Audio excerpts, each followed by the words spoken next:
Hola, muy buenos días. Vamos a abordar el día de hoy la presentación con el tema del enfoque epidemiológico, esperando que, empecemos a retomar conceptos importantes de esta unidad de aprendizaje.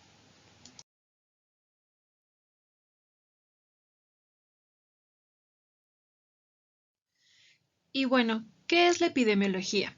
Este concepto ha sufrido varios cambios de acuerdo con la evolución y la transición de las enfermedades que hemos visto. La actual pandemia, es muestra de ello. Cada vez están presentándose enfermedades de nuevas características y de nuevas formas, lo cual hace que estos conceptos vayan modificándose. En el 2005, León Gordis, en el libro de epidemiología en su tercera edición, definía la epidemiología como el estudio de la manera en la que se distribuyen las enfermedades en las poblaciones y los factores que influyen o bien determinan esta distribución. En el 2014, a través de Hernández Ávila, que es un investigador del Instituto Nacional de Salud Pública, en su libro de Diseños y Estudios Epidemiológicos, agrega a esta definición de epidemiología como aquella ciencia que tiene como propósito describir y explicar la dinámica de salud poblacional, además de identificar los elementos que la componen y comprender las fuerzas que pueden gobernar a esta salud poblacional, a fin de desarrollar acciones para promover la salud. Si ustedes se dan cuenta, el primer concepto queda muy corto en el hecho de que solamente menciona la manera en la que están distribuidas las enfermedades y de qué manera puede influir la distribución de estas mismas dentro de la población. Ya en el 2014, Hernández Ávila integra una acción muy importante como es la promoción de la salud, que es parte esencial de la investigación que se genera hoy en día en epidemiología.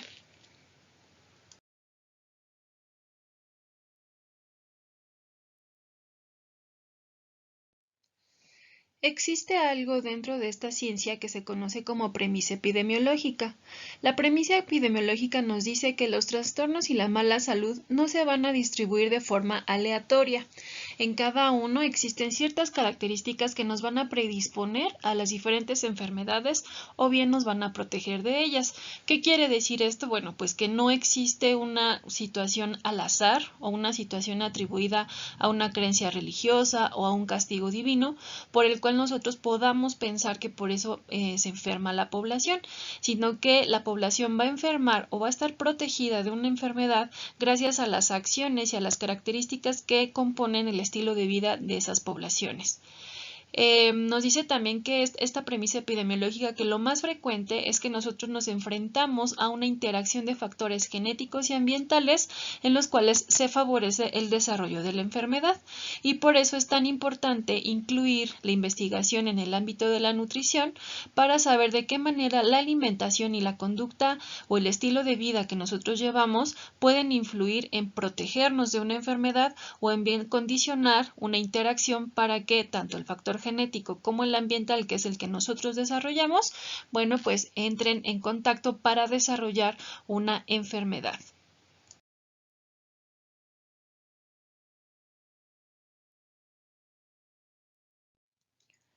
Bien, la epidemiología tiene 5 objetivos principales. El primero de ellos es identificar la etiología o la causa de la enfermedad y sus factores de riesgo. Asimismo, esto permitirá conocer cómo es la manera de transmisión de la enfermedad de una persona a otra o bien de un reservorio no humano a la población, con la finalidad de intervenir y reducir la morbilidad y la mortalidad de esta enfermedad a través del establecimiento de programas preventivos. Y un ejemplo muy notorio que hemos venido platicando ya desde el inicio, de nuestro curso es la actual pandemia por coronavirus SARS-CoV-2. El poder identificar cuál era la causa de esta enfermedad o de estas neumonías atípicas que se empezaron a presentar en China desde el mes de diciembre del año pasado era esencial para poder saber contra qué se estaba enfrentando la humanidad, sobre todo por la amplia transmisión y difusión de la enfermedad. Su extensión fue bastante rápida.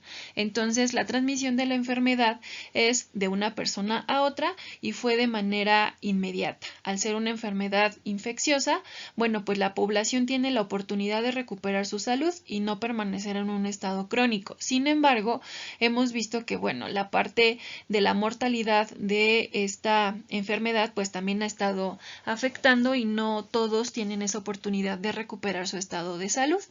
¿Cuál fue la finalidad de conocer cómo se transmitía la enfermedad? Establecer los programas preventivos que se asumieron en México desde el mes de marzo, una vez que llegó el primer caso de coronavirus a nuestro país. Dentro de estos programas preventivos, el principal fue el quedarnos en casa, el evitar el contacto con otras personas, evidentemente para disminuir la tasa de transmisión de la enfermedad. Asimismo, otras medidas de higiene personal como fue el lavado constante de manos, el uso de gel antibacterial, el uso del cubrebocas, el uso de caretas o bien el uso de lentes o gogles protectores.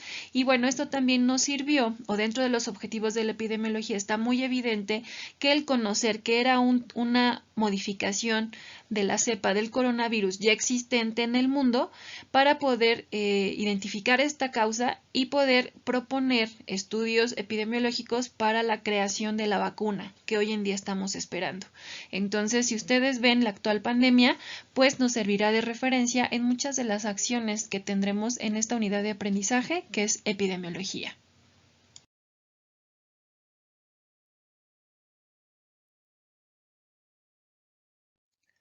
Bien, el segundo objetivo de la epidemiología es determinar la extensión de la enfermedad. Esto, bueno, evidentemente para conocer cuál es el impacto de la enfermedad en esta comunidad. Si ustedes se acuerdan cuando platicábamos un poquito sobre cómo John Snow estudiaba la presencia del cólera, esta fue una de las principales acciones que lo llevó a él a investigar y a poder descubrir la causa. ¿Por qué? Porque a través de la extensión de los casos que se encontraban alrededor de las bombas de agua que estaban en la parte más baja del río Támesis, fue como se dio cuenta que el consumo del agua de estas bombas era las que estaba provocando la diarrea mortal, ¿no? Entonces, esto evidentemente, como principal función tiene el poder generar planeación de los servicios e instalaciones sanitarias, así como la formación de los recursos humanos sanitarios necesarios para poder atender la demanda en salud de esa población. Y bueno, hoy en día, como lo vemos con la pandemia, el poder determinar la extensión de la enfermedad de los diferentes estados de nuestra república ha permitido dirigir nuevos recursos o infraestructura para poder atender la actual pandemia.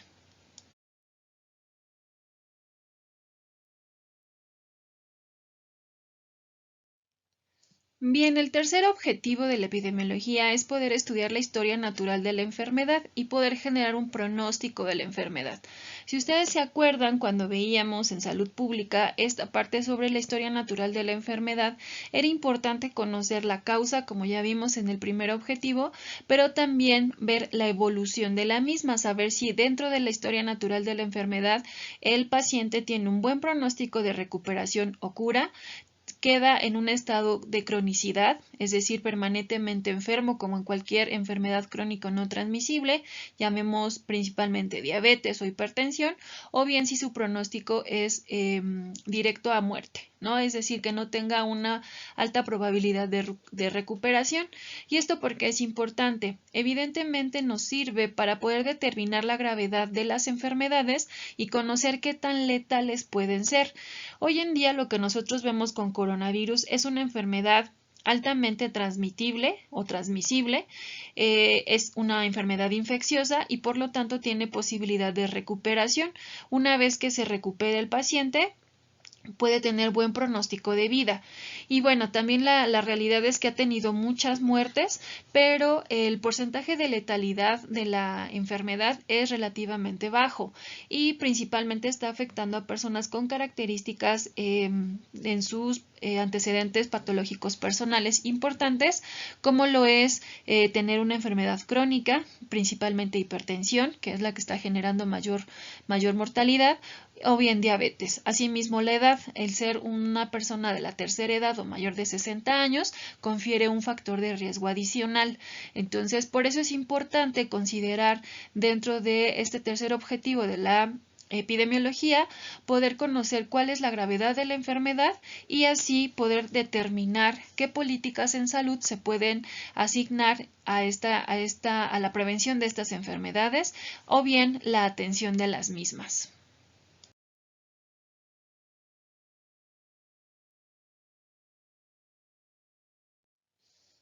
El cuarto objetivo de la epidemiología es evaluar las medidas preventivas y terapéuticas que se han instalado para disminuir la morbilidad o la mortalidad por cualquier enfermedad.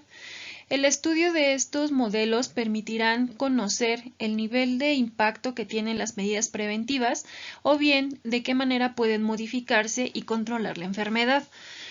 Aquí en la diapositiva, bueno, pues vemos una imagen de las principales medidas preventivas que se recomendaron para disminuir la tasa de transmisión y de contagio del coronavirus SARS-CoV-2. Esto evidentemente para poder fortalecer los sistemas de salud y poder redirigir los esfuerzos en el caso de que estas medidas no fueran lo suficientemente impactantes en la disminución de la morbilidad por esta enfermedad. Y bueno, dentro de las medidas preventivas, pues son las que ya conocemos, como el lavado de manos, la protección con cubrebocas y careta, y bueno, el resguardo en casa.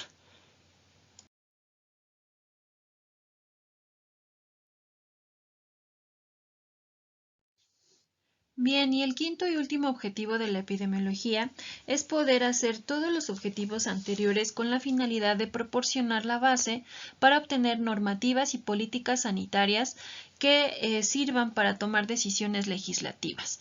Esto obviamente en el beneficio de la salud de la población.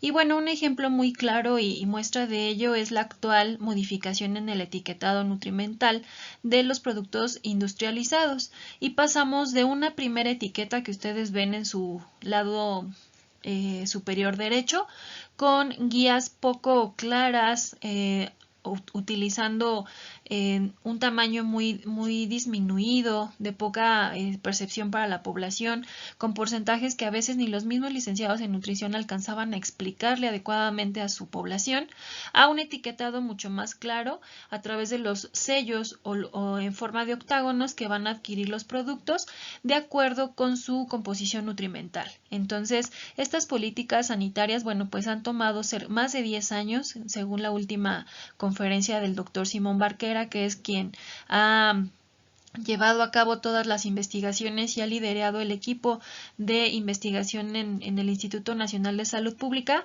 para poder llegar a este etiquetado que entrará en vigor oficialmente a partir del 1 de octubre, pero que bueno, si ustedes ya han tenido oportunidad de comprar algún producto industrializado, se podrán dar cuenta que ya empiezan a circular los stickers en la publicidad de los productos que nosotros podemos ya encontrar en las tiendas de autoservicio o bien en pequeñas tiendas.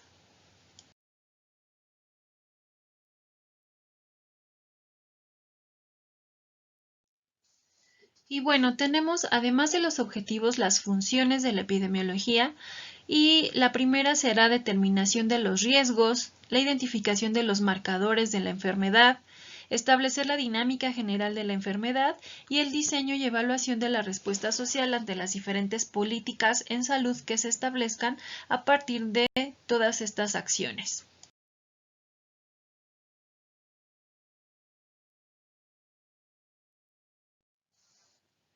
Esta primera determinación de riesgos se hace a través de la investigación que más adelante vamos a ver a partir de los diseños epidemiológicos que se utilizan para poder encontrar la relación existente entre la causa y el efecto, o bien la causa y la enfermedad.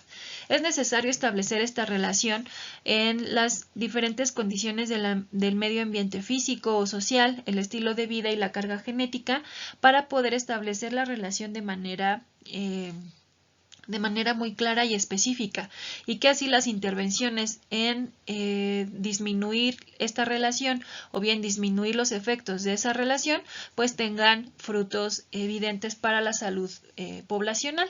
Entonces la investigación epidemiológica continuará identificando los nuevos riesgos y si ustedes se dan cuenta a partir de la actual pandemia, bueno, pues hubo muchísimas investigaciones alrededor de este coronavirus y La situación que nosotros vivimos actualmente es de mucha incertidumbre. ¿Por qué? Porque la investigación tiene un proceso muy largo. Entonces, muchos de los estudios que nosotros podamos encontrar actualmente son con un periodo de tiempo muy corto de investigación o tamaños de muestra muy pequeños.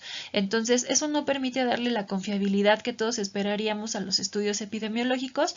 Sin embargo, es parte de la nueva enfermedad que estamos conociendo. Seguramente conforme avance la enfermedad y se quede instalada en la población mundial, bueno, pues las investigaciones irán teniendo mejor efecto y mayor precisión en lo que están encontrando los investigadores.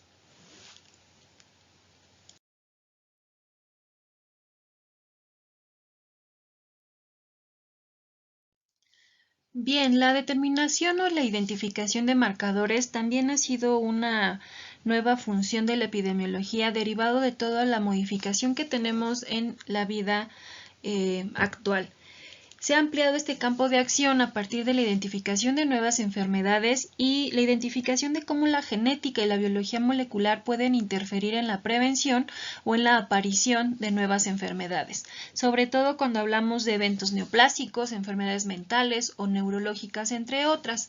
También se ha visto entonces otro nuevo campo de acción en lo que es la epidemiología, combinando la genética con esta ciencia y dando como resultado la epigenética, que se encargará del estudio de los mecanismos que regulan la expresión de los genes sin una modificación en la secuencia del ADN. Esto a través de la influencia que pueda tener el medio ambiente en la expresión de los genes de las personas. Evidentemente esto generando una nueva forma de identificar los factores de riesgo de la población, no solamente atribuyéndoselos al medio ambiente o a la situación social, sino también a la parte genética y a la biología molecular.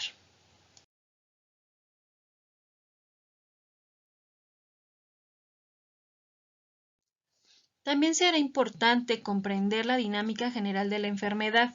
Esta función permitirá identificar el comportamiento epidemiológico de los diferentes padecimientos y establecer un perfil epidemiológico. El perfil epidemiológico es lo que nosotros conocemos como los principales factores de riesgo que tiene cierta enfermedad, como la edad, el género, la región en donde viven, entre otras. Por ejemplo, el saber que hoy en día las personas que fallecen con mayor frecuencia por COVID-19 son las personas adultas mayores con alguna enfermedad crónica, principalmente hipertensión, diabetes, algún tipo de cáncer o algún otro tipo de enfermedad de supresión del sistema inmune. Son las características que nos dice cuál es la dinámica general de la enfermedad, a quién está afectando con mayor proporción. Estas características, como les decía yo, se conocen como perfil epidemiológico de la enfermedad y bueno, servirán para poder establecer cuál es la dinámica de la enfermedad dentro de la población, qué tanto porcentaje de la población se encuentra en riesgo y evidentemente establecer medidas preventivas hacia aquellas personas que se encuentran en mayor riesgo.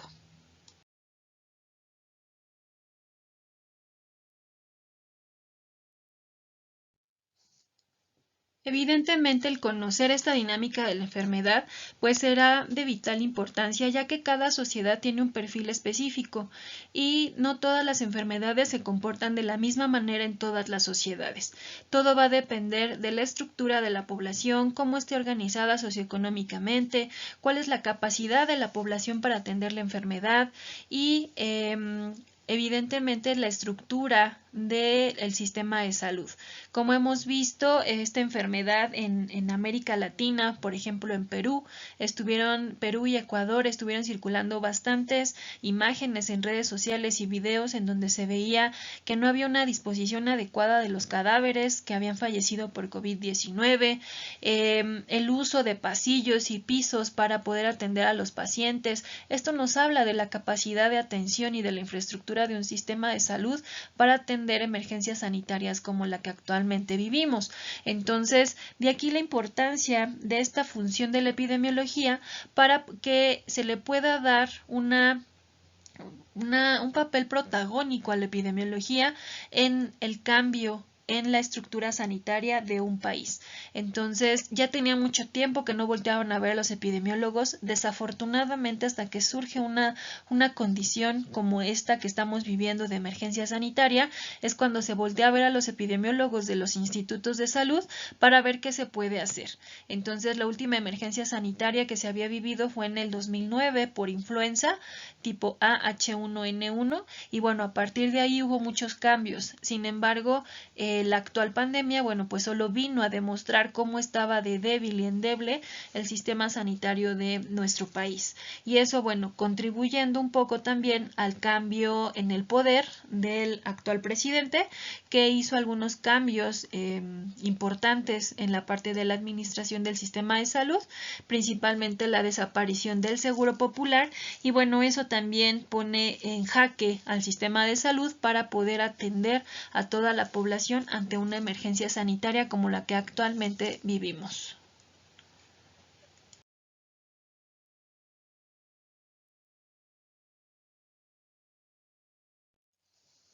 Otra importante función de la epidemiología es el diseño y evaluación de la respuesta social ante los problemas de salud.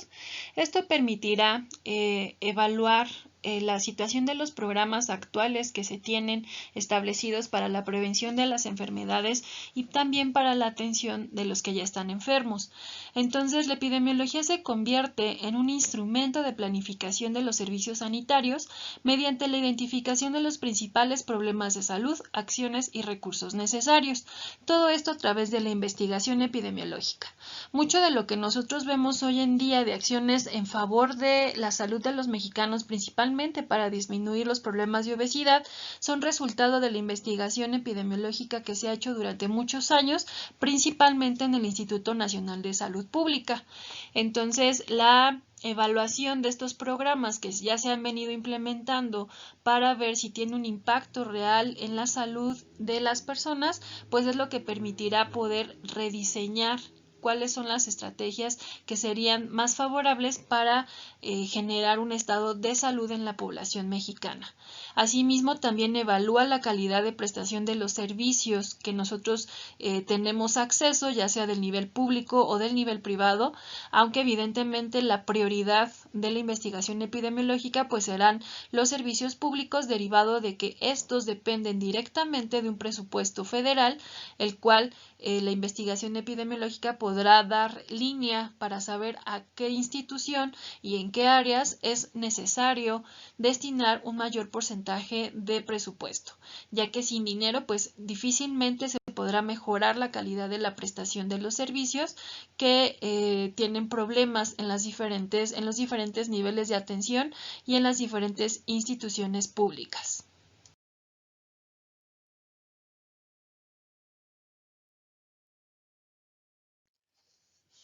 Y bueno, en esta diapositiva tenemos un referente como uno de los principales ejemplos de las funciones y objetivos que hemos visto de la epidemiología, que fue la evidencia que se puede obtener a partir del gravamen impuesto a las bebidas azucaradas y carbonatadas. En el 2014, en el mes de enero, se impuso este impuesto a las bebidas y eso nos ha dado resultados paulatinos o resultados momentáneos sobre la disminución en el consumo de bebidas. Con estas características en la población mexicana, ya que México se conocía como de los principales países consumidores de refresco en el mundo. México fue el primer país en América del Norte en imponer este tipo de estrategias económicas como parte de las acciones para disminuir y combatir la obesidad y la diabetes. Entonces, para poder tener resultados, digamos, visibles en las encuestas nacionales de salud, por ejemplo, en Sanud, etcétera, bueno, pues tendrá que pasar mucho más tiempo y además atender otros factores que pueden estar perjudicando el estilo de vida de los mexicanos, ya que sabemos que la obesidad, bueno, pues es una enfermedad multifactorial y que no únicamente lo que nosotros vemos como parte de la alimentación va a ser el único factor causal de esta enfermedad o de esta enfermedad que hoy tenemos como una pandemia.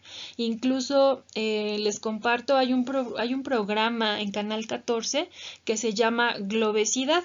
Entonces sale los días domingos por la tarde, entre 6 y 7 de la noche, por si tienen oportunidad de mirarlo. Y bueno, este programa saca datos interesantes de toda América Latina y bueno, evidentemente México ha sido uno de los pioneros en esta estrategia del gravamen a uno de los alimentos que mayor consumo tenemos en nuestro país y al cual se le puede relacionar importantemente con el problema de obesidad que actualmente tenemos.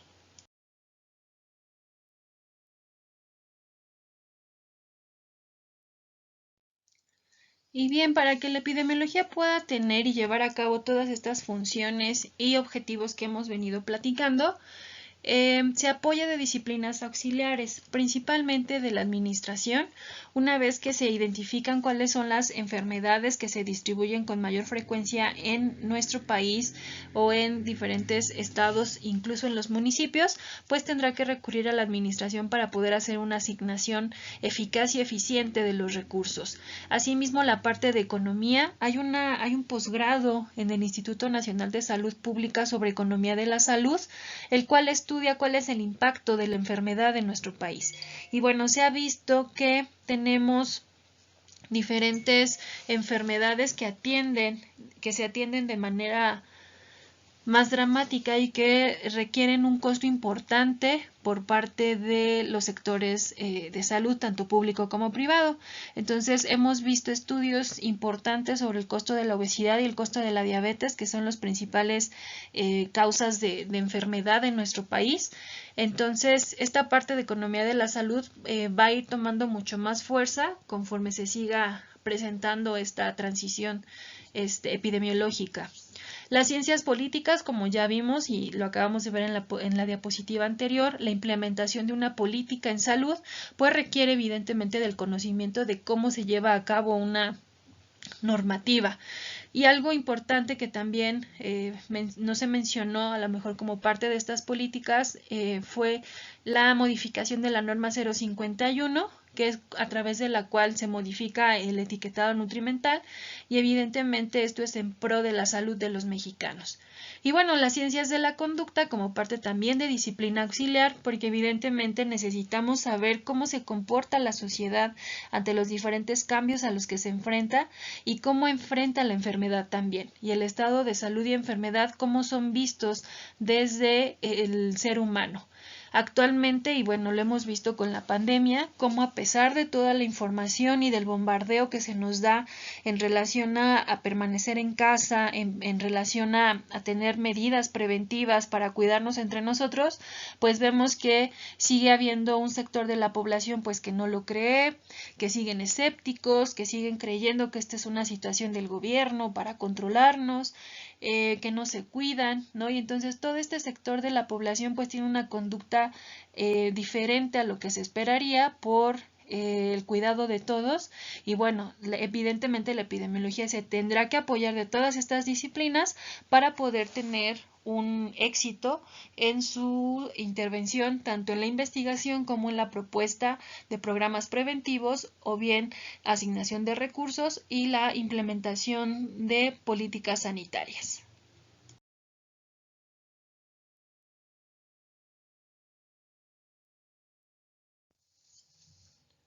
Bien, una vez que hemos visto cuál es el enfoque epidemiológico, la definición de epidemiología, conocer las funciones y los objetivos de esta disciplina, vamos a ver cómo está relacionado con la transición demográfica, epidemiológica y nutricional.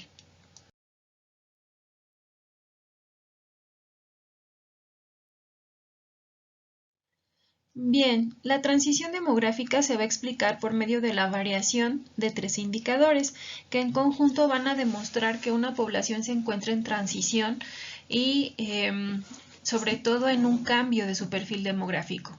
Los principales indicadores que nos demuestran una población en transición es la disminución de la tasa bruta de mortalidad, la disminución de la fecundidad y el aumento de la esperanza de vida. Los países que están en una situación preindustrial son quienes estarán presentando básicamente la modificación de estos tres indicadores. Es importante mencionar que estos tres indicadores o esta transición demográfica está altamente relacionada con el crecimiento económico.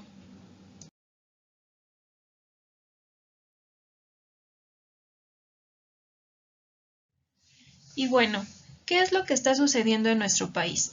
Estos datos son los que muestra la página oficial del INEGI hasta el año 2018. No se ha actualizado este dato y bueno, atendiendo a la situación actual de la pandemia, seguramente tardará mucho tiempo en que estos datos sean modificados de manera oficial en estas páginas.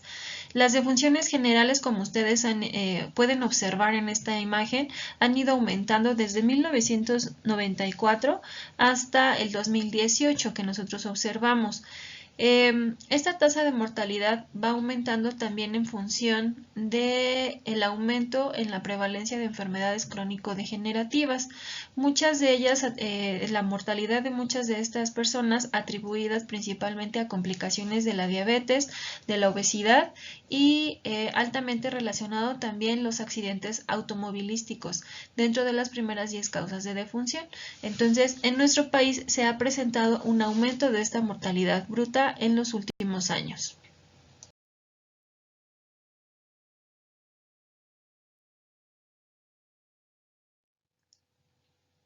Bien, referente a la natalidad o a los nacimientos, contrario a la mortalidad, estamos viendo un menor número de nacimientos.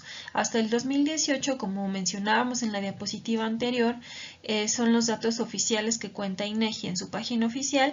Bueno, pues esta tasa de natalidad ha venido disminuyendo desde 1994. Se presentó un pico ascendente entre el 2000 y el 2001, sin embargo, después de estos años vuelve a descender. Nuevamente hay un pico entre el 2007 y el 2008, sin embargo, este ascenso no logra modificar mucho la tendencia de la tasa de natalidad en México. Y bueno, vemos hoy en 2018 cómo esta tasa de nacimientos ha disminuido drásticamente. Y bueno, también en comparación con el número de hijos que se tenía por familia entre los años 80 y 90, ahora hay familias en donde solo se tiene un hijo por familia o bien parejas en donde ya no tienen o deciden ya no tener hijos. Entonces, esta es parte de la modificación o de la transición demográfica que estamos viendo en nuestro país.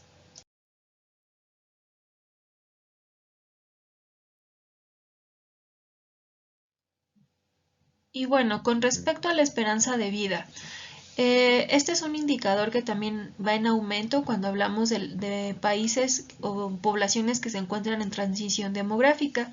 Nuestra esperanza de vida ha ido aumentando año con año y bueno, con respecto al año 2020, la CONAPO está haciendo un promedio de esperanza de vida de 75.2 años. Para el año 2025 se prevé que este suba a 75.9 y para el año 2030 se prevé que alcancemos los 76.7 años en promedio. Sin embargo, bueno, quienes tienen mejor esperanza de vida son las mujeres y se prevé que para el 2030 las mujeres alcancemos un promedio de edad de 79.6 años y los hombres de 73.8 años. Esta esperanza de vida va a aumentar como reflejo a la mejora en la determinación o de identificación y detección de padecimientos, en el tratamiento, evidentemente en el avance tecnológico que se pueda tener en los sistemas de salud para mejorar la salud de la población. Sin embargo, el hecho de que tengamos mayor esperanza de vida no quiere decir que necesariamente contemos con calidad de vida. Son dos términos bastante diferentes. Entonces, para cerrar esta parte de la transición demográfica, nuestro país, al contrario de lo que se piensa en una población que se encuentra en transición, tenemos una mortalidad aumentada. Sí cumplimos con la disminución de la natalidad y de la fecundidad en nuestra población y cumplimos con un aumento en la esperanza de vida. Entonces, estas particularidades de nuestro país es lo que hace que el mundo voltee a vernos como un país que pueda ser detonador de cómo podemos tratar las diferentes enfermedades que se están presentando y bueno, principalmente cuando hablamos del tema de obesidad. Entonces, estamos en un periodo de transición, sin embargo, no cumplimos con todos los aspectos que se esperarían o que el comportamiento en el resto de los países espera en cuanto a la modificación de estos 3 indicadores demográficos.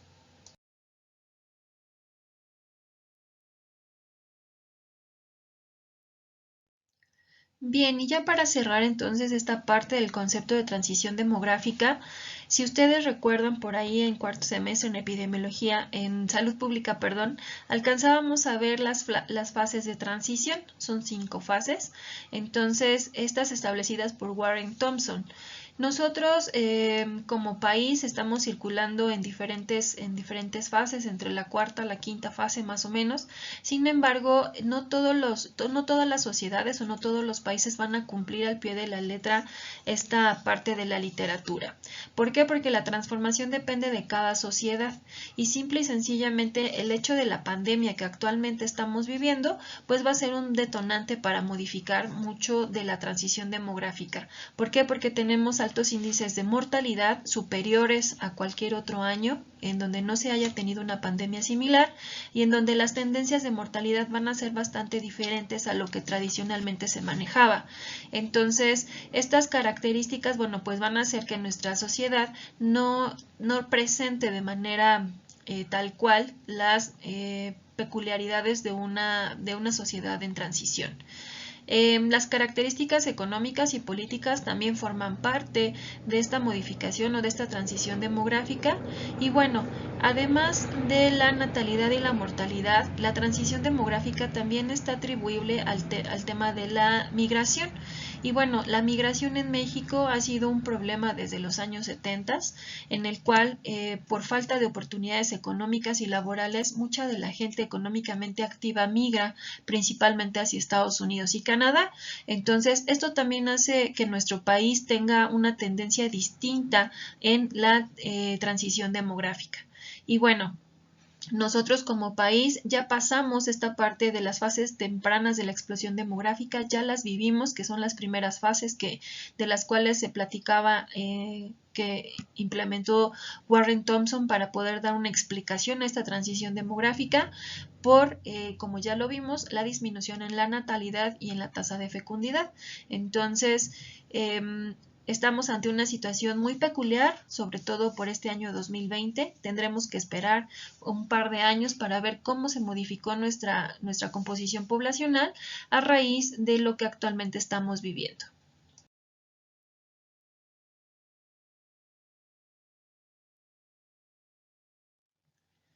Bien, entonces ya vimos un poco sobre transición demográfica, analicemos ahora el concepto de transición epidemiológica. La transición epidemiológica, como ya lo sabemos, el tema de transición es un proceso de cambio.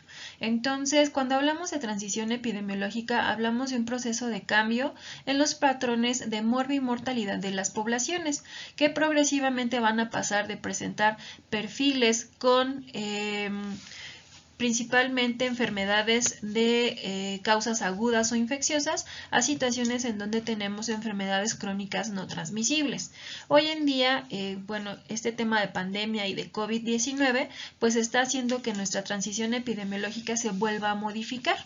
¿Por qué? Porque estamos hablando de que se trata de una enfermedad aguda infecciosa, en donde evidentemente el hecho de tener una comorbilidad o una morbilidad crónica hace a la población más vulnerable a aumentar su probabilidad o riesgo de muerte. Entonces, esta parte de la transición epidemiológica es un tema bastante complejo desde este sentido del abordaje, de saber hacia dónde se dirigen las acciones en salud, hacia seguir atendiendo este tipo de enfermedades agudas e infecciosas que hoy en día están causando altas tasas de mortalidad, ocupaciones hospitalarias importantes, un recurso destinado a uso de ventiladores, a uso de medicamentos que no estaban dentro del uso cotidiano de los hospitales, o bien a seguir atendiendo la prevención y la atención de enfermedades crónico no transmisibles, como lo puede ser la diabetes, hipertensión, obesidad, cáncer, entre otras.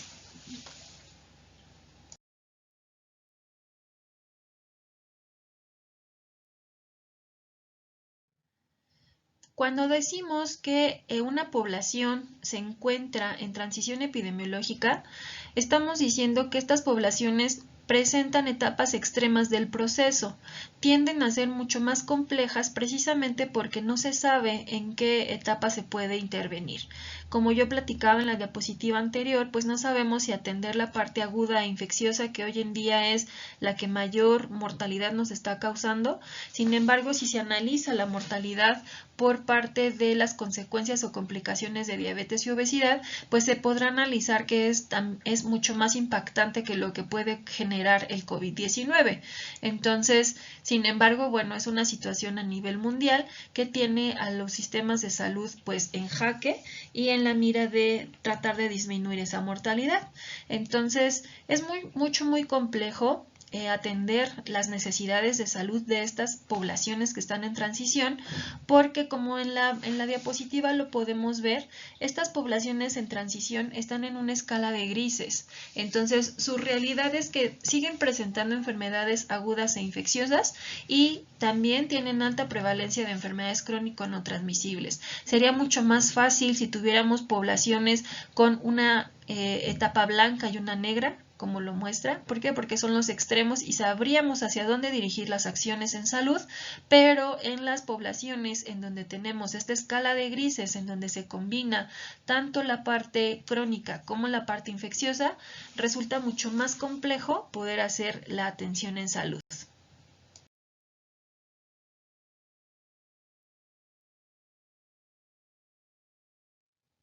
Y bueno, dentro de esta transición epidemiológica es bien conocida la teoría del caos.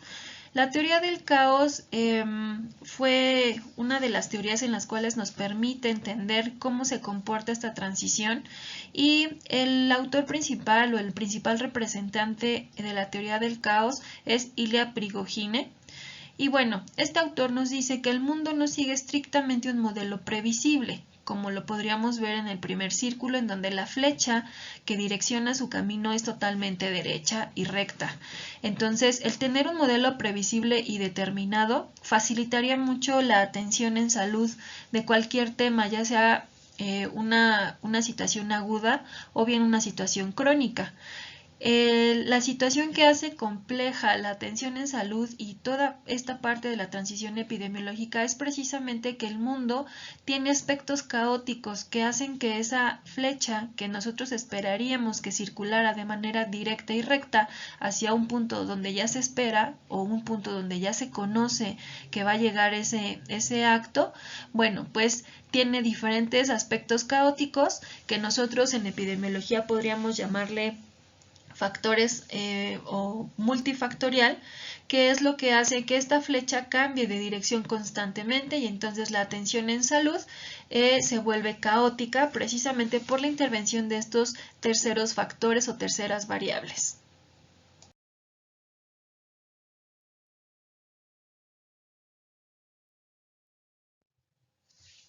Bien, y entonces, aunado a esta teoría del caos, viene esta situación en donde todos los procesos dependen de un enorme conjunto de circunstancias inciertas y desconocidas para las personas, sobre todo en este tema de epidemiología, pues para el personal médico y para los investigadores. Entonces, se conoce que todos los sistemas en donde se desarrolla una enfermedad o un ambiente en donde se desarrolla un ser humano, pues son sistemas abiertos.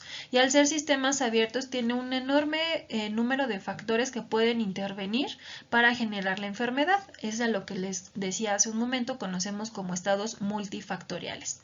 Entonces, a partir de esto surge la idea o el término conocido como el efecto mariposa.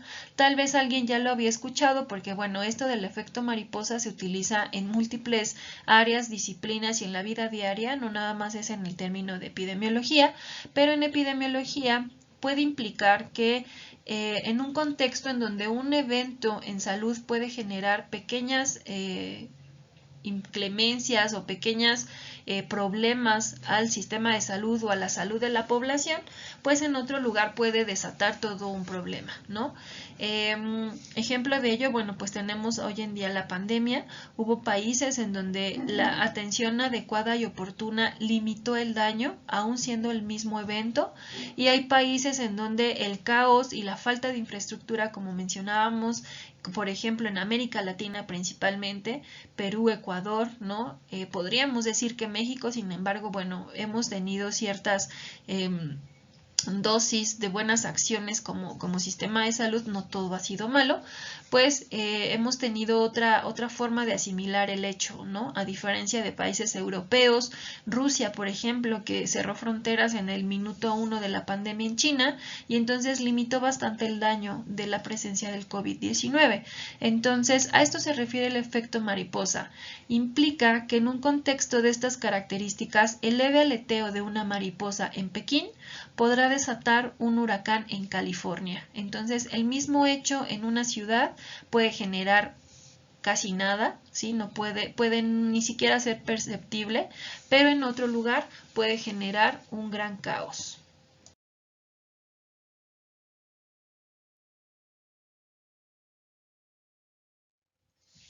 Y bien, entonces esta parte de la teoría del caos, de esta escala de grises, del efecto mariposa del que hemos venido platicando como parte del concepto de transición epidemiológica, son conceptos que están perfectamente presentes y visibles en las poblaciones en donde todavía se encuentran en este proceso de transición.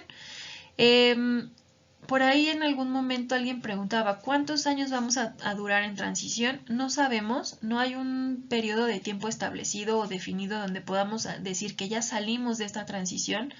Más bien yo creo que es todo el hecho de poder asimilar y tener la suficiente infraestructura en nuestros sistemas de salud y sobre todo en materia de políticas y programas preventivos en donde podamos nosotros disminuir el impacto de estas enfermedades crónico no transmisibles.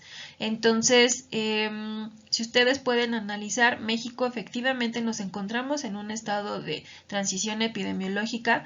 Podríamos decir que estuvimos en un estado de caos durante la pandemia, tal vez ahorita ya no tanto. ¿Por qué? Porque ya hay mucho más, ya se tiene mucho más información y también ya más equipamiento y infraestructura, perdón, para atender la actual enfermedad que tiene a todo el mundo en la mira. Pero eso no quiere decir que no nos encontremos en un estado de transición, sobre todo cuando nuestras primeras causas de muerte, bueno, pues se conocen como enfermedades por complicaciones de obesidad y diabetes, y que las enfermedades agudas o crónicas están pasando a no representar una parte importante en la mortalidad, pero sí en la morbilidad. Entonces son aspectos que, bueno, tendremos que esperar y que, bueno, solo el tiempo y la planeación en los sistemas de salud podrán definir si ya terminamos este proceso de transición.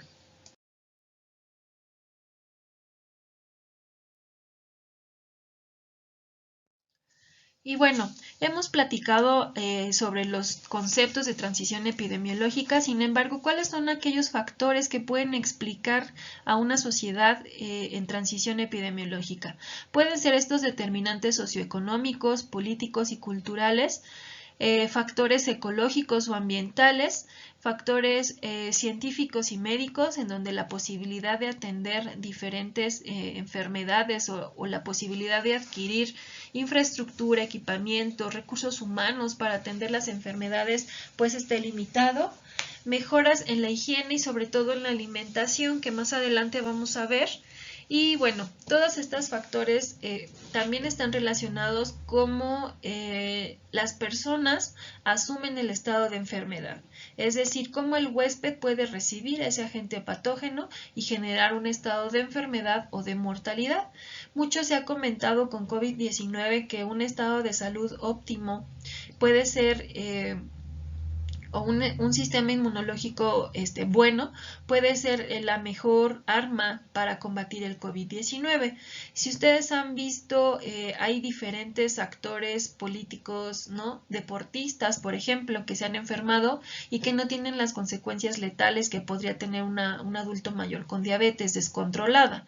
Entonces, también esta parte de la cultura, el estilo de vida, si son personas deportistas, evidentemente tienen un mejor estilo de vida, no específicamente alimentación, porque eso no está 100% seguro, pero por lo menos tienen un fortalecimiento en su sistema inmunológico que los hace tener mejor respuesta ante este tipo de infecciones. Entonces, todos estos factores pueden estar involucrados en la explicación de que una sociedad se encuentre en transición epidemiológica.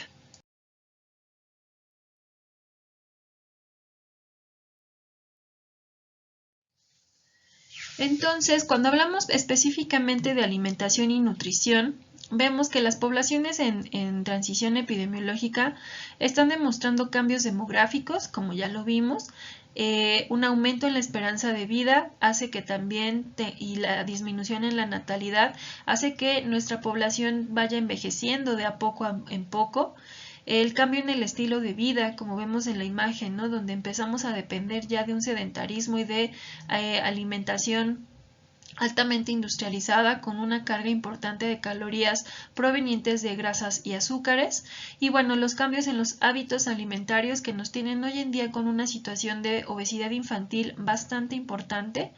Y bueno, el hecho de tener obesidad infantil, ¿qué quiere decir? Pues que seguramente vamos a tener adultos o adolescentes con diabetes, con hipertensión, los cuales van a representar un gasto en salud para nuestro sistema de salud y van a representar una disminución en la cantidad de la población económicamente activa. Entonces, no nada más nos habla de que sea gordito y ya un niño, sino que las implicaciones para el país, tanto económicas como sociales, pues van a ser muy importantes. Entonces, por eso es importante también atender esta parte de la sensibilización, la educación, el tratar de alfabetizar, como por ahí decían, a los padres de familia para poder tener niños saludables y que todas estas situaciones que ponen en riesgo a nuestra población pues vayan disminuyendo. Entonces, principalmente estas son las características de poblaciones en transición epidemiológica.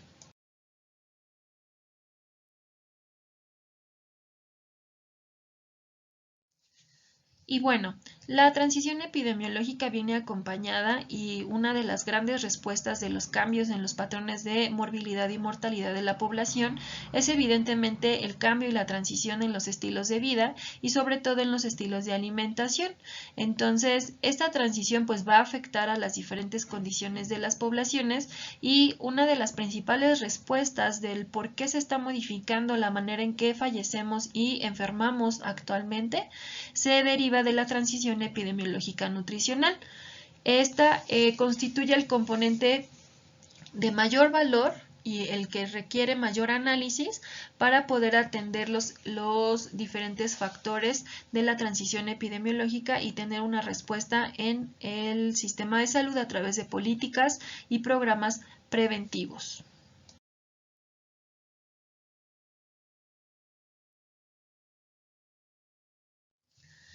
Bien, con esta imagen lo que pretendemos hacer como evidente es que hay un choque y hay una colisión entre los patrones alimentarios que actualmente tenemos y la evolución de la prevalencia de las enfermedades crónico no transmisibles. ¿Por qué es una colisión? Porque evidentemente los cambios y modificaciones de los patrones alimentarios pues es lo que nos tiene hoy en día en esta situación de enfermedad. Yo les platicaba que había un programa que me interesó en Canal 14, que es la globesidad, ¿no? Donde ya ponen a la obesidad como una situación global. Y bueno, hacían referencia a ciertos parámetros importantes, sobre todo en América Latina y en México, en donde el representante de Profeco nos decía que el consumo, por ejemplo, de las leguminosas en México ha disminuido en 50% en los últimos 20 años, en las últimas 2 décadas. Entonces, no nada más hemos cambiado y modificado un alimento que desde nuestros ancestros era cultivado y era domesticado pues sí, por los habitantes de este país, sino que también estamos dejando de lado la aportación de importantes nutrimentos, sobre todo en el tema de la fibra, ¿no? De vitaminas, de hierro, y que eso, bueno, nos pone en una condición vulnerable para poder presentar enfermedades crónico no transmisibles. También mencionaba la disminución de frutas y verduras, ¿no? En los mexicanos, y el aumento en el consumo de refresco y de alimentos industrializados. Entonces, esta modificación en nuestros patrones alimentarios han permitido que evolucione y aumente la prevalencia de las enfermedades crónico no transmisibles.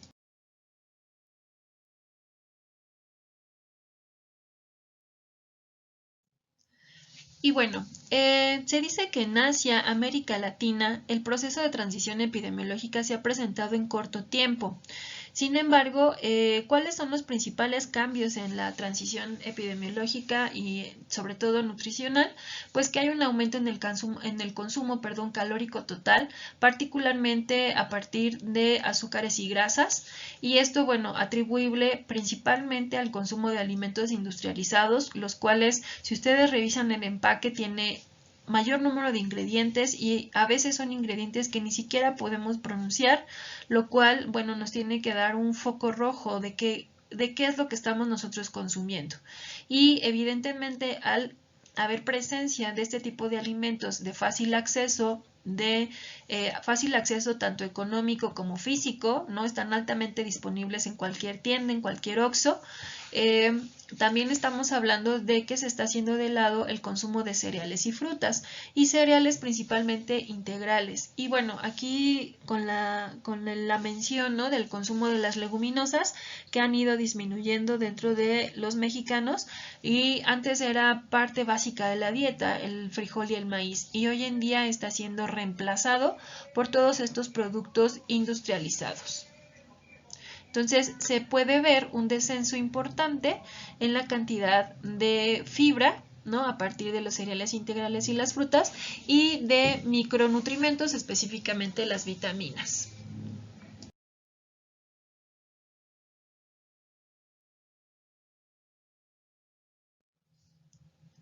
Y entonces, ¿cuál es el resultado de esta transición nutricional? Que los países que se encuentran en estado de transición, el sobrepeso y la obesidad muestran prevalencias crecientes. Si ustedes recuerdan haber analizado la ENSANUD 2016 de medio camino y después revisaron la ENSANUD 2018, que fue la actualización, pues se podrán dar cuenta que la cifra de obesidad y sobrepeso tanto en niños como en adultos permanece en aumento. Ya no aumentó tan drásticamente, pero ya estamos en el 75% más o menos, de un 72% que manejábamos en 2016, y entonces seguimos viendo que 7 de cada 10 adultos siguen teniendo un estado de sobrepeso u obesidad, ¿no? Y una tercera parte de los niños también están presentando esta tendencia en el estado de nutrición. Sin embargo, el estado de obesidad y sobrepeso no nos está asegurando que estén bien nutridos. Como buenos estudiantes de nutrición, deberán saber que el hecho de que tengan un exceso de peso no quiere decir que estén bien alimentados. Entonces presentan deficiencias nutricionales agudas, sobre todo por el bajo consumo de micronutrimentos, ¿no? Derivado de frutas y verduras. Podemos tener un estado permanente de anemia, por ejemplo, aunque el niño tenga un sobrepeso u obesidad. ¿Por qué? Porque solamente se está alimentando de kilocalorías, no de micronutrimentos. Entonces, esto nos habla de un estado también de exceso de peso, pero de desnutrición o de deficiencias nutricionales. Tenemos también una tendencia a tener bajo peso para la edad. Esto disminuyó, la deficiencia de bajo peso para la edad que teníamos muy presente en los niños mexicanos, sobre todo en las zonas marginadas, ¿no? o de comunidades indígenas. y es prevalente la baja estatura, ¿no? Sobre todo en niños donde no se alcanza a tener este aporte nutricional, y a pesar de que existen niños extremadamente alimentados, seguimos teniendo niños con bajo peso. Entonces, es justamente esta dualidad en la situación de nutrición lo que complica bastante la intervención de los sistemas de salud y evidentemente de los nutriólogos, hacia dónde tendríamos que dirigir las acciones y los recursos económicos de nuestro país, si a atender el sobrepeso y la obesidad o bien a atender el bajo peso y la baja estatura que siguen estando presentes en los niños mexicanos.